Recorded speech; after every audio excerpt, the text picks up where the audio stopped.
Welcome to the Fishbowl with Jade. Thank you for being here. I don't take your presence lightly because time is something you can never get back. So the fact that you're choosing to sit with me for a moment means something. And today, we're diving into something that a lot of people feel but don't always understand. Peace can feel uncomfortable, especially when chaos has been your normal. Now let's talk about it because this isn't just a conversation.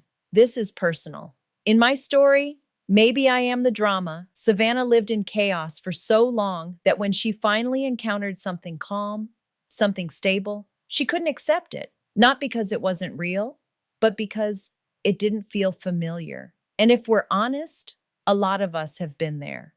There was a time in my own life where I believed that if a relationship didn't come with tension, confusion, or emotional highs and lows, then something had to be missing. I thought calm meant fake. I thought peace meant boring. But here's the truth: it wasn't boring, it was just unfamiliar. Psychologically, when you're used to chaos, your nervous system adapts to it. Your body starts to expect emotional spikes, arguments, inconsistency, that push and pull, that becomes your baseline. So when peace shows up, your mind doesn't register it as safety.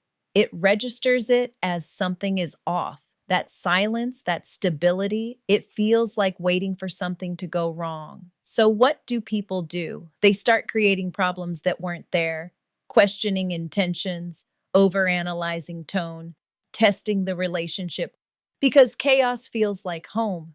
And socially, we don't make it any better. We glorify toxic passion. We call it real love when it's intense, unpredictable, and consuming. We see relationships online full of drama, breakups, makeup cycles, and emotional roller coasters. And somewhere along the way, we start believing that love has to feel like survival to be real, that if it's too easy, it must not be deep. But let me challenge that. What if peace is actually the deepest form of love? What if consistency, accountability, emotional safety, that's the real flex? See, chaos can feel like an adrenaline rush. It keeps you engaged, alert, even addicted. Your brain releases chemicals during those emotional highs and lows that mimic excitement, even when it's unhealthy. So you confuse instability with passion. You confuse anxiety with connection. And now you're not just used to chaos, you're wired for it. So, how do we break that? First, you have to recognize it. You have to be honest with yourself and ask, am I uncomfortable because something is wrong? Or am I uncomfortable because something is finally right? Second, you have to retrain your mind to sit in peace without sabotaging it. That means not reacting to every thought, not creating stories that don't exist, and not punishing someone for being consistent. And third, you have to redefine what love looks like for you. Love is not supposed to feel like confusion. It's not supposed to feel like anxiety. It's not supposed to feel like you're constantly trying to figure out where you stand. Real love, healthy love, feels like clarity. It feels like alignment. It feels like peace, even if that peace feels unfamiliar at first. Because the truth is, peace isn't boring. It's just new to people who survived chaos. So maybe the question isn't, why does peace feel boring? Maybe the real question is, why did chaos ever feel like home?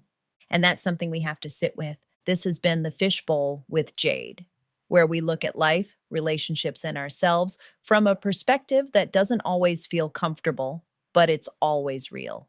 If this episode made you think, made you reflect, or made you see yourself a little differently, then you're exactly where you need to be. You can listen to The Fishbowl with Jade on Spotify and Amazon Music. Just search Jade Mills. Until next time, stay aware, stay growing, and don't confuse peace with something missing. It might just be everything you've been needing.